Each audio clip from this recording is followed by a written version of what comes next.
game, I said, wait a second. He is legit. He can play. You laughed at me. You scoffed at me. No. And Tony Pollard took over the fourth quarter yesterday with 91 yards to get to 103. Think about this. 16-yard run for a touchdown. Capped it off, and it covered the spread. Skip, see what you're doing here. I'm not doing anything. I'm just telling you what my eye test told me. I told you. He can play. What about Zeke? Zeke took the fourth quarter off. He already had a $125. Yeah. So the 91 that he would have got, Zeke would have been over 200. Oh, well, wait a second. He looked really good to me. What'd your eyes tell you? Oh, I don't know. so Maybe your Zeke? eyes were on the red carpet by then. How did Zeke look? But it just so happened I got an opportunity to see them bums play. Yeah. Miami needs to stop. Yeah. Miami, you know what? Miami needs to play collegiate teams. Okay. Because this is ridiculous, Skip. And you over here pounding the table. I'm going to tell you one more time, and one of these Mondays it's going to get through your skull. No, it's not. The Cowboys will go as far as Dak Prescott takes them. Whatever. He is the leader. He is the driving force. He is the playmaker. He is the fire starter. In the third quarter, he was the one who came out and said, okay, I've had enough. We're going to take them seriously, and we're going to stop this. He stopped Why it. you wait till the second half to take them serious? Because if you're the leader of the team, you get that right away. It's a young, coming-of-age football team that does not know how to step on the throat of an overmatched team the way Tom Brady's team does. Hold on. What you mean young? Yeah, Look very at that young. whole offensive line. Been there for an extended period of time. Quarterback's in his fourth year. Okay, that ain't young. No. My 1A running back's in his first year. Daniel Jones is young. Yeah. Your guy's a fourth-year guy. That's unacceptable. He's had that C on his jersey, which means captain, for 3 years. So I don't want to hear nothing about him being young. Yeah. Well, they're going to go as far as he takes them. Well, it won't be very he's far. going to take It them won't to be very New far. Orleans on Sunday night against Teddy Bridgewater. And by the way, the Saints had the most surprising, impressive, unlikely victory of the day yesterday at Seattle. They led that game 27-7 mid-third quarter, and they hung on to win 33-27. And yet, would you believe that Vegas isn't buying in yet? Because my Cowboys are 3-point favorites Sunday night in New Orleans in that Superdome. But guess what, Jenny? I'm like Chick-fil-A. I'm normally closed on Sunday. Really? But guess who's going to open their doors on Sunday so Cowboys can come get this hot ale? Yours truly. I told you, I was shocked that Sean Payton went with Teddy Bridgewater and not Taysom Hill, and I'm so relieved. Thank you, Sean. Thank you. Don't buy into that, Sean Payton. Look at Teddy Bridgewater's stats yesterday. Look at their stats. They got crushed. We're going to talk about this in depth later in the show. But they got crushed statistically by the Seattle Seahawks, and they had special teams return for a touchdown, and they had a defensive return for a touchdown, and that's how they stole that game at Seattle. You see what you did this game? Yeah, I just told you the truth. No. Yeah. Now, I remember a time when Dak Prescott, that's why they was winning ball games. Oh, really? Dak Prescott was doing measly nothing. Oh, really? And you was, look at my quarterback. I said, Skip, he had 135 yards. That's all they needed with that defensive Zeke. Now, the very reason how New Orleans won a game, you criticize that, but you lauded when the Cowboys were winning game with Dak Prescott the very same way. Skip, you just bet a case of Diet Dew on Teddy Bridgewater. Thank you. No. Thank you. It wasn't that I bet on Teddy Bridgewater. I'll never get it back. No. It's not that I bet on Teddy Bridgewater. I bet against your team. Okay, good. Because I don't trust them. I like my team. I don't trust them. I'm glad I like them a lot. You're good. Yeah, and by the way, your team, Carson WINCE's team, they get to go Thursday night on a quick turnaround, probably without Alshon, probably without Deshaun. You know it's going to be no problem. You know they're not playing. To Green Bay, they go to Lambeau, and they are 5-point dogs. Would you believe that? Carson Wentz is a 5-point dog to Aaron Rodgers, who hadn't put up much numbers, but they're putting up them dubs. Yeah, They're putting up them dubs. They're 3-0. What's your team? What's your record? I think it's 3-0. Okay, last time I checked, and over the last 13 games, it's 11-2. But you like that? 11-2 leads the NFL. I have yet Something is happening in Dallas, but all I hear is the quarterback who is the most. He is the most overrated and, obviously he's the most underrated and over-criticized quarterback in the National Football League. Yep. Commercialized. Name a quarterback that does more commercials. He can't throw. Maybe Baker Mayfield. That's the way it's going right now. Well, maybe he needs to stop doing it. Yeah, maybe. We'll talk about that in just a couple of minutes here. Your quarterback is commercialized. He can't throw, my quarterback, but he's 29 of 32 in second halves, and he was 9 of 9 in the third quarter. Whew. No.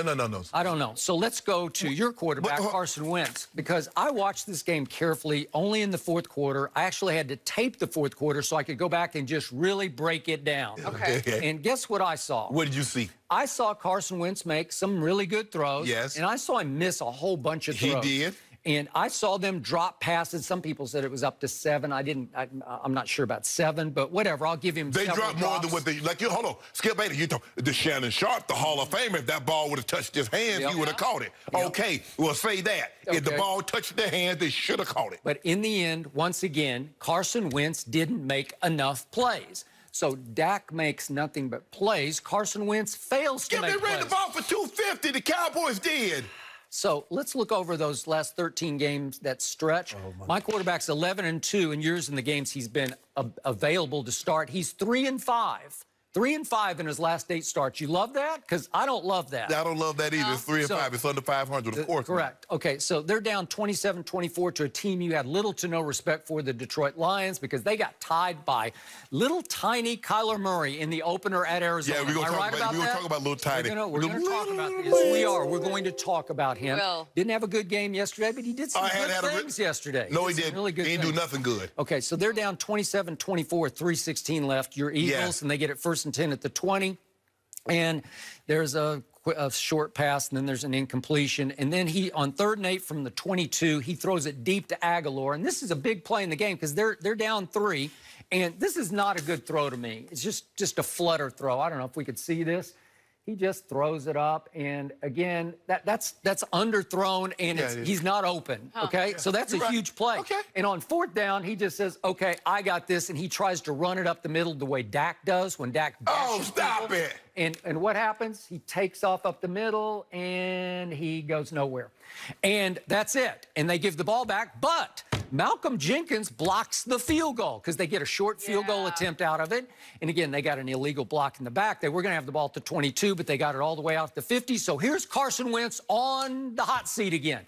You got to make some play. You got to get it home, right? You at least got to get 3 out of it.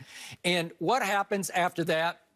Let's see the first play to Zach Ertz. Tell me this is a good throw, if you would, please. Zach Ertz is an all-pro. Yeah. Yes, he's a Pro Bowl player. First down to Zach Ertz. You got to catch that. Nope. You got to catch that. Nope. You got to catch it. Behind him, and he wasn't ready for it. But you said, hold on. I remember somebody threw it behind Randall Cobb last week, and it got picked. And he said he should have called it. Okay, just go ahead, carry on. All right, so then we get to, let's just go all the way to the last play because there was a drop, a little Hollins kid that's subbing. He dropped one, but it finally comes down to 4th and 15 from his own 45, and he drops back. He had to hitch it a couple times there, and then he flings it to Arcega-Whiteside. And he dropped it. Arcega-Whiteside's like 6'6". Skip, he dropped it. Okay. Skip, he dropped it. Okay, the other kid, Rashawn Melvin, gets his hand up in the face. He's not a kid. He's actually a vet. But the point is, what if that ball is thrown 2 more yards? What would happen? What if he, 2 more yards, what happens? If Whiteside catches it? Okay. What if he catches it? Okay. What if the ball hit him in the heels of his hand? It hit his hands. He had to slow down at the 1 and wait for the ball to get to him. What if he had what if he put a little air underneath it, as Nick Foles would have done, and dropped it over the top to his tall receiver? What would have happened? What is Nick Foles doing right now? Well, he should be dropping balls. He's trying to mend his collarbone. Okay, then. Feel it up. Yeah. Skip, you got to stop. Look at this. The ball hit him in his hands, Skip. Okay, but you let the cornerback get in. I don't know if he's a corner or safety, Rashawn Melvin. Yeah. But again, the DB got in the play and got his hand up in his face and bothered him. And Arcega-Whiteside said after the game, yeah, I should have caught it. But that ball has to be thrown. See, Dak Prescott's going to get that ball where it could be caught. He has become deadly accurate. He did. He got one where it could be caught yesterday. The defender caught it. Yeah, he said, I got greedy in the first half. They were just trying to. No.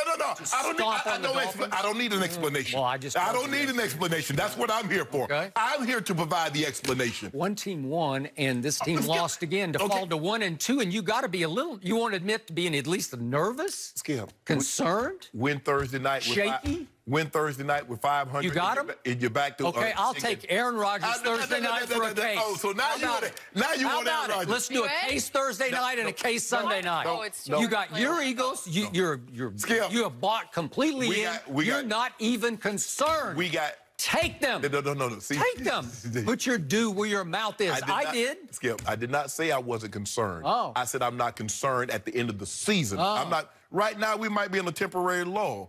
Yeah, it's times are rough right now. But when it's all said and done, at the end of the day, when the book is closed, we'll find out if you like reading the book or not.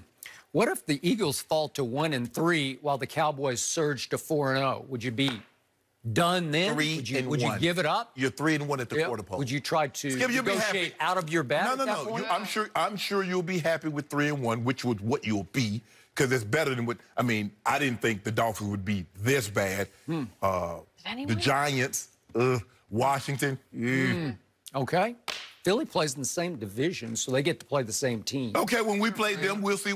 Let's see what happens when they play Miami. Okay. Let's see what happens when they play. Oh, they've already played the Washington. You remember what they did to Washington? Yep. Beat the brakes off them. Yeah. Well, they didn't exactly beat the brakes off them. They were down 17-0 in the one game they won. And we blew the doors off. At home, they were down 17-0. You like that, Shannon? And guess what we did? We came and wheeled off 32 straight. Yeah, Shannon, you're in trouble. No, we're not. You should be backpedaling. No. If you want to do debt consolidation and try to I don't want no debt consolidation with you. Okay. I'm giving you chances. Yeah, Whiteside. You can get 2 cases back. I'm betting 1 case on Aaron Rodgers. Come on, you got Carson Wentz. No. I'm betting on Teddy Bridgewater. Okay. Bridge over water. Well, it is troubled. Okay. No, it's not. Agree. Yeah. Oh, Sean Payton I trust. Yeah. All right. I think I'm sitting real pretty. You're good to go? Oh, you sitting good. You sitting in what they call the proverbial catbird seat as we speak. Do I look like a catbird? Like start his Mondays. Shannon, while you were busy hosting on the red carpet, there were some head-scratching play calls in the Browns' loss last night. Did you catch up on those when you got home? Not good. Who is to blame for that? We'll go there. And don't forget, you can check us out every day on the Fox Sports channel on SiriusXM. We'll be right back.